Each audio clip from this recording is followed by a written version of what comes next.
This weekend, Atlas Shrugged came out. I'm in it as a cameo. Blink, you'll miss me. But the star of it, one of the stars of it, Matthew Marsden, is a British actor who came over here. He was a pop star in Britain. Came over here to do Black Hawk Down. Fell in love with America. Fell in love with the U.S. military, and is the most patriotic person I've ever met in my entire life. And he said, Andrew, I want you to be in this film. And so while he was doing actual talking lines in between takes, he positioned me to look right at the camera. Goes, that's really awkward. He goes, do you want to be in the scene or not? Okay? I go, but it's going to look so weird. He goes, it won't. And so he was directing me while he was an actor who had real lines to make sure that I had a cameo in there, which was kind of cool. Atlas Shrugged got made, okay? Yeah. It's not a huge deal, but it's a big deal because in Hollywood they're against that type of stuff, and so we're making headway in this. That's why we created Big Education. The next one we're creating is Culture, right?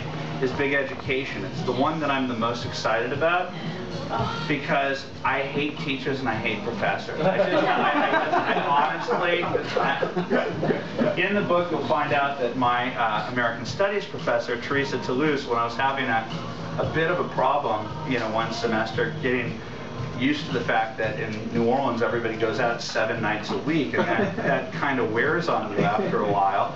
And I said, I got to get out of here. And she said, you know what you need to do, Andrew? She was the head of the American Studies department. You need to do what I did when I took a semester off from Harvard back in 1974. I went to New York City and I dropped acid. Isn't that a weird thing for like the head of your department to advise you on that? So a lot of this is revenge. Not for me, because I actually did do that. I did come up to New York. I didn't do acid, but I came out there and I screwed off for 6 months. But it was revenge for the faith that my parents, who worked so hard, my middle-class parents who paid money from their mortgage to send me to college, only to be indoctrinated in American Studies. I mean, talk about a Trojan horse. When I came home to tell my parents I'm American Studies, you think they're going, oh, I bet you American Studies, they're teaching him the Frankfurt School and cultural Marxism. But that's what they were doing. So my goal with Big Education is all teachers, all the time, K through 12, and all the professors and administrators are fair game. Video cameras. If you're in an algebra class and you have a teacher saying that Sarah Palin's Hitler, that's great content, and it'll probably be on Hannity that night because we are show prep. And so my goal ultimately is to destroy the institutional left, and new media is a great thing. Because everyone here now has the ability to see a protest, to confront a protester, to confront or film a teacher, and change things.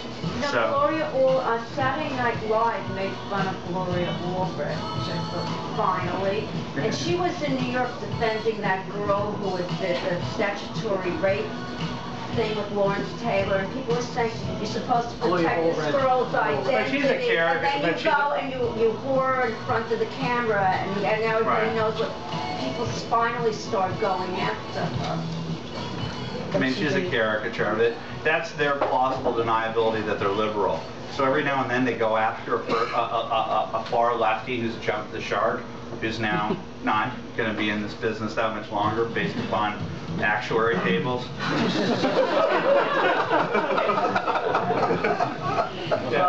Referring to Bill Maher, twice now he's been quoted calling the Quran a book of hate and murder. I was on the side when that happened, because Dana Lash, my editor from Big Journalism, was there, so I was standing off to the side, and I watched him question Keith Ellison, the Muslim congressman from Minnesota. And the first part of the questioning was going after heroic Congressman Peter King for his hearings on Sharia. And it was typical Maher political correctness, in which it was softball after softball, saying yes, it's a religion of peace. And I don't know what happened. I need to see that video also again, because he turned on a dime and started to pound Ellison on the Quran and on Islam. It was just the weirdest thing in the world. So maybe there's something there to work with Mr. Marr. I'll tell you this, I don't mind Marr. I obviously don't like his politics. His cynicism is too cynical for even my cynicism. I'm like, wow. What Lily Tomlin says, no matter how cynical I get, I can never keep up.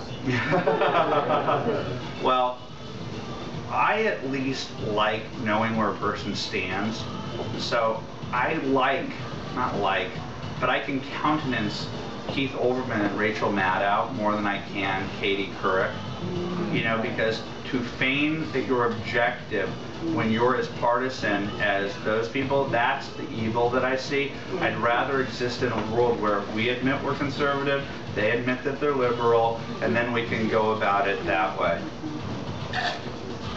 It's a split thing, but what's your reaction to the interview that Jon Stewart had with Bret Baier, which I thought was Bret Baier did a pretty good job. Didn't see it. He had an interview about it.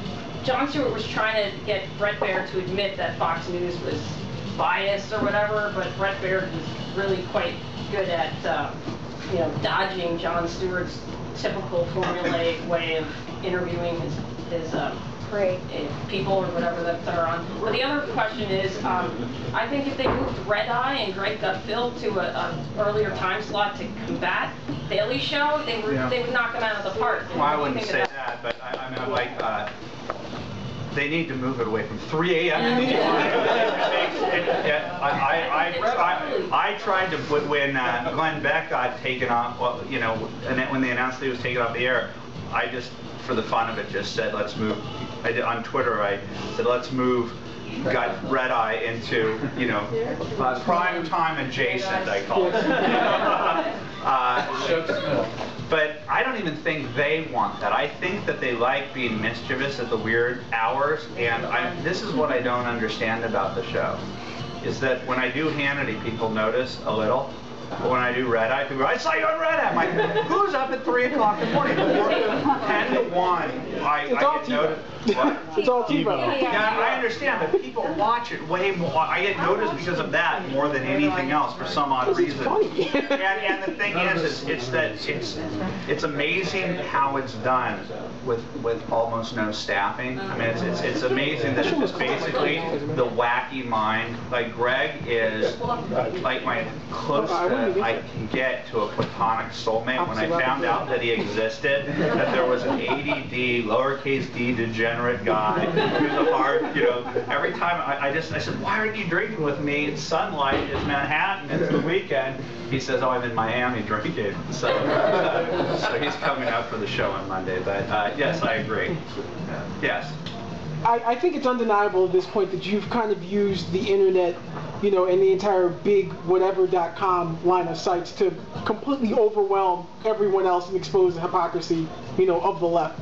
What advice would you give to other people who want to start their own Breitbart-esque sites in terms of exposing the crap that goes on I'll in take this you town? down. That's what.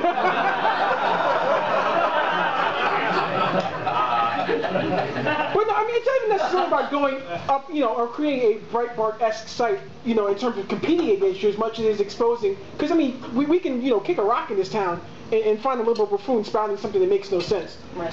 So what advice would you offer to people who are trying to take that and promote it as a means of, you know, going to your larger issue of changing the culture and not necessarily going after the politics? Okay. Here's what my goal is. Arianna Huffington, when I created the Huffington Post for her, that's funny, right? And I said to her at the time when she came to me, she said, you have any ideas for a website? And I said, this would work. If you could get all of your crazy friends at your salon in West LA and Brentwood, the Gore Vidells, the Lori Davids, she of the bi-coastal,